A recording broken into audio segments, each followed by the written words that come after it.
Tallinna Teletorn. Tallinna Teletorn, ou la tour de la télévision de Tallinn, est tout simplement le plus haut bâtiment de toute l'Estonie.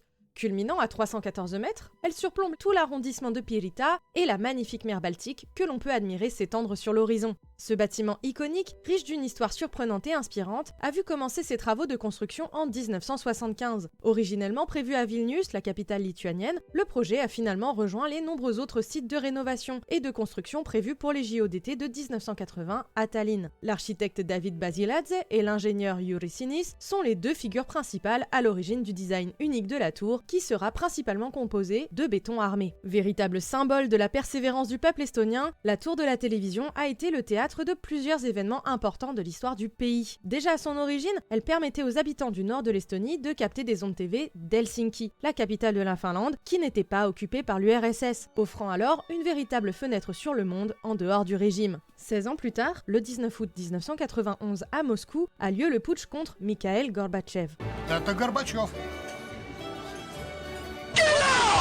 Alors président de l'Union soviétique. Et c'est dans la nuit du 19 au 20 août que le Conseil suprême de la République d'Estonie déclare l'indépendance du pays après 51 ans d'occupation. Au lendemain de cette déclaration, soit le 21 août 1991, des troupes soviétiques furent envoyées pour s'emparer de la tour afin d'interrompre ses transmissions. C'est alors que des Estoniens et Estoniennes venus de tout le territoire se mobilisèrent pour défendre le bâtiment. Pendant que des civils se rassemblaient au pied de la tour, des techniciens bloquaient l'accès aux étages supérieurs de la structure en coinçant les portes d'ascenseur avec des boîtes d'allumettes. Les soldats soviétiques tentèrent de prendre la tour malgré les 1000 marches à gravir à pied, et ces mêmes techniciens ont alors menacé d'utiliser le système d'extraction d'oxygène, un dispositif anti-incendie mis en place au sein du bâtiment, pour dissuader les soldats d'entrer. Une sacrée menace étant donné que s'ils avaient enclenché le système, ils auraient alors péri d'asphyxie avec leurs attaquants. Qu'il s'agisse d'un bluff ou non, les soldats soviétiques ne tentèrent pas davantage leur chance et abandonnèrent le projet de reprise de la tour, laissant alors derrière eux le bâtiment presque intact et sans qu'aucun civil ne soit blessé. C'est le 6 septembre de la même année que l'URSS reconnaîtra enfin l'Estonie comme un pays indépendant.